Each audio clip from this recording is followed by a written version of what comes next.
Since Triple H has taken over WWE creative control, obviously things are changing relatively quick, and this means even more momentum for WWE. We're going to talk about it all in today's video. As always, timestamps in the description down below. We're so close to 43,000 subscribers. Go ahead and click that subscribe button if you haven't. So we're actually going to kick things off talking about this mid-card championship belt for the women's division.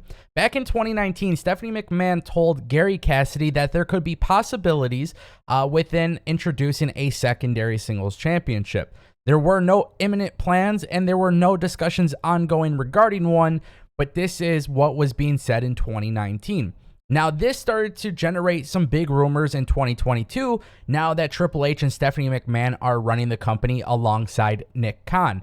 Now, if you guys missed one of my old videos, you may have realized that I talked about Triple H introducing all new championship belt designs for the current titles in WWE, and one of the big talks there was also the World Championship belt being replaced by a modern version of the Winged Eagle Championship belt. Now, this is obviously very exciting news anytime we start talking about championship belts, but with all these rumors coming out again, based on Stephanie's old comments about the mid-card championship, it got me thinking, do you guys want to see a secondary title for the women's division in WWE? Obviously, with Triple H and Stephanie McMahon having a large roster in the WWE, and more in particular, the women's division on both Raw, SmackDown, and of course NXT, the idea of a mid-card championship belt could actually work. However, in all fairness, I think having too many championship belts could actually devalue having so many championship belts, right? I think it could be devaluing to the overall product, and I think it's actually it's a little bit of a concern for me as a fan. However, I think WWE not having the 24/7 championship belt, maybe WWE removing some other championship belts, or maybe just ending the brand split entirely could make a change like this actually very impactful. I'm curious to know what you guys think. What would you guys introduce as the mid-card championship belt? Best answer will get a pinned comment in the comment section down below. Now, as you guys know, with WWE and AEW trading shots back and forth, I already made a clip. It's on YouTube as a short where Michael Cole took shots at CM Punk and AEW. But I wanted to show you guys this funny tweet by Natalya.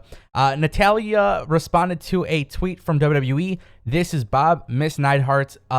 Miss Neidhart hasn't sued anyone in this match, and she's also a locker room leader. For some reason, she was eating a muffin when she dictated this message to me. Bye.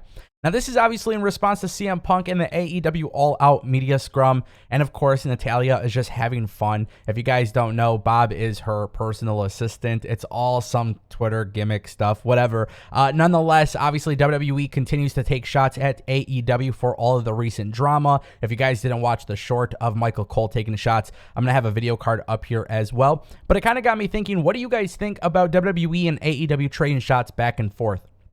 If you ever listen to AEW take shots at WWE, you might notice that AEW almost always mentions WWE's name, whereas WWE has never mentioned AEW when taking shots at them. And I find it to be extremely funny because WWE will not deny the existence of AEW, but when it comes to their television product or even Twitter, they never really do anything that actually mentions AEW's name. And by the way, if you guys don't follow Baron Corbin and MJF, I think that's a great example of a bromance from both companies. I find it absolutely funny. Now, you got to keep in mind, guys, there are going to be friends within both companies. Anybody who takes the wrestling war too serious, I highly advise you not to.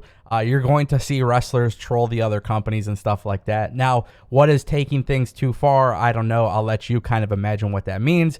But of course, I just thought this was a funny tweet. And I also want to point out too, Natalya has definitely been generating a lot of buzz on social media for this tweet. A lot of people seem to be disappointed in it. Some people seem to enjoy it. This is the part of wrestling tribalism where I tend to disagree a little bit. I think you got to have a little bit of fun, but you don't want to be too overzealous with all of this stuff. So nonetheless, Natalya has taken some shots at CM Punk and of course the AEW All Out Media Scrum. It's kind of weird that WWE stars are starting to do this more often. We don't typically see that.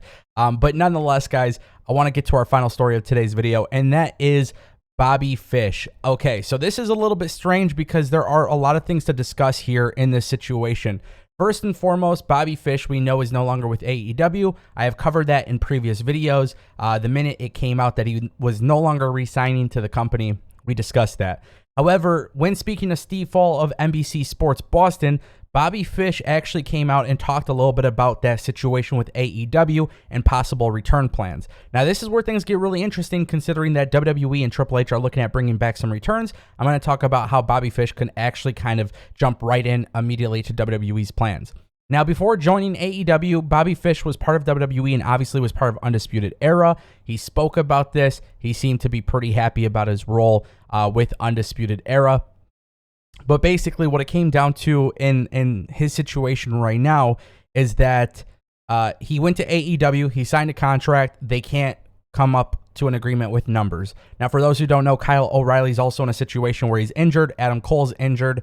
There were a lot of big issues here within this specific situation. So nonetheless, he then gets asked about possible interest in a WWE return. He says, "I don't know. I'm open to all options and offers at the moment. I do know that there have been quite a few people who have gone back through those doors. I'm happy for the people that I know who left there, and after I had left, a lot of friendships and things were weird there for a bit. For them to be back in the direction of some normalcy and positivity and working for Hunter, I know I enjoyed. I'm just happy for the people that I know that remained and the people that have come back to work there, and it's a good place to be again." Now, a reason why I want to talk about this is because there's been some rumors that WWE might be interested in bringing back Bobby Fish, as well as several other stars that have been released. This isn't necessarily shocking when you look at WWE bringing back Karrion Kross and so many others. Dexter Lumis, great example. But where does Bobby Fish at his stage of his career fit with WWE, and more specifically, how do they introduce him back to the WWE universe when he no longer has Adam Cole or Kyle O'Reilly? Now, I find this to be very interesting because Damon Kemp recently took out Diamond Mine in NXT. Now, when you look at the timeline of all of these things happening, when Bobby Fish was basically going on Twitter talking a lot of shit about CM Punk and some of the things that were happening in AEW, then it comes out he's no longer in the company. What ends up happening a few days later? Well, Roderick Strong gets taken out by Damon Kemp, and then now there's a storyline of Roderick Strong being in the hospital, might be written off, whatever the case may be. Diamond Mine and NXT 2.0 no longer seems to be together, and I'm very curious with Triple H possibly being interested in bringing back more people, and being that Bobby Fish's name has been rumored, could this be the potential reunion for Bobby Fish and Roddy Strong?